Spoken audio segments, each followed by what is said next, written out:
आज छोटी ने ऐसा क्या कर दिया, इसको देखकर मैं इमोशनल हो गई। राम राम जी सारे ना, कैसे हो आप सभी? उम्मीद करते हैं सभी ठीक होंगे भाई।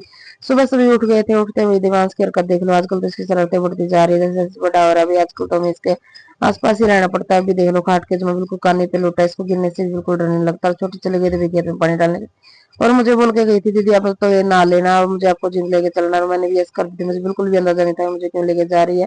और मम्मी ने मुझे बोल दिया था बेटा आप तब तक जिम जा रहे हो तो अपने सूट वगैरह भी लेते आना, क्योंकि आपको कभी सार वापस जाना है।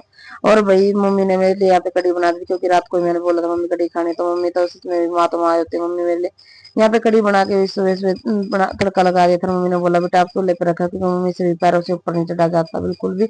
मम्मी के पैरों में मुझे दिक्कत रहने लगी है, तो मैं कड़ी को अपना खा, मैंने रोटी बनाई, खा पी के हम निकल गए थे रिश्ता जींद के लिए। और जींद जाते भी सीधा लाइब्रेरी में पहुंच गए थे। लाइब्रेरी में जाकर के 2-3 घंटे बट मैंने अपना टाइम स्पेंड किया अभी किताबों में। उसके बाद सीधा मुझे ले गई थी क्यूटी सैलून, और भी क्यूटी सैलून में जाके भी मैंने पूछा यहाँ क्यों लेके आई है, तो छोटी ने मुझे बताया मैंने आपके लिए अपॉइंटमेंट बुक कर रखी है, क्योंकि आप दिमाग होने के बाद बिल्कुल भी अपने ऊपर ध्यान नहीं दे रहे हो। और सच में भाई मैं ये सब सुन के मैं बिल्कुल शॉक्ड रह गई थी कि ये क्या बोल रही है, और इसने मेरे लिए इतना कुछ किया। और उसके बाद फिर बैठ गई थी मैं अपना हेयर स्पा लेने के लिए। सबसे पहले मेरे हेड वॉश किया, अभी हेड वॉश करने के बाद मुझे क्रीम अप्लाई कर दी थी, और यहाँ का क्यों जैसा ही नाम भी वैसा ही काम मिला। अभी इसमें क्यूटी सैलून के नाम नहीं, इनका स्वभाव इनका नेचर, यहाँ के ओनर तो इतनी फ्रेंडली थी भी, बिल्कुल ऐसा लगा है नहीं कि हम पहली बार यहाँ पे आए हैं। इतने अच्छे से व्यवहार किया अभी इन्होंने भी हमारे साथ, और भी ये बिल्कुल एक बड़ी बहन की तरह ट्रीट करते हैं। ऐसा लगा है नहीं कि हम पहली बार यहाँ ये काम करवा रही हूँ। और मेरे हेयर स्पा होने के बाद हम लगे थे मैनिक्योर पेडिक्योर करने लगे, जैसे लगे भी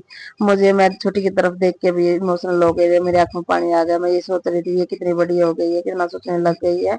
कभी तो मैंने इसको अपनी गोदी में खिलाया, अभी रात ये हमारे बारे में इतना सोचती है। एक लड़की भाई हाउस वाइफ होने के बाद मैं गृहस्थी मेरे बच्चों में ऐसी उलझ जाती है, वो बिल्कुल भी अपने ऊपर टाइम नहीं दे पाती। तो मेरे साथ भी ऐसा ही हो रखा था, काफी दिन से मैंने बिल्कुल भी कुछ नहीं करवाया था, मेरी बॉडी बिल्कुल ही ऐसे है, अब यही हो रही थी। अभी सच में मेरी मसाज होने के बाद ऐसा हल्का सा महसूस हुआ यार। मैंने अपनी सर्विस वगैरह लेके, मैं तो यही कहूंगी भी जिंद भी कभी सर्विस लेनी हो तो आपको एक बार ब्यूटी सैलून जरूर विजिट करना भाई, बहुत ही अच्छा रेट पर आपको काम मिलेगा यहाँ पे। इनका नेचर बहुत ही अच्छा है, अभी जरूर से जरूर आना। उसके बाद हम निकल गए सीधा भाई घर के लिए, और घर पे आते ही मुझे एक सरप्राइज और मिल गया था, क्योंकि मेरी सिस्टर की बेटी भी आई हुई थी भाई। और अब मेरे रास्ते में जो सामान लेना था वो लेके हम सीधा घर पहुंच गए थे। घर जाके देखा भी सिस्टर की बेटी आई हुई थी, और उससे मिले, और भी देख कर इतनी खुशी हुई। फिर हम समोसे वगैरह लेके आए थे, हमने छोटी सी की पार्टी। Bye guys.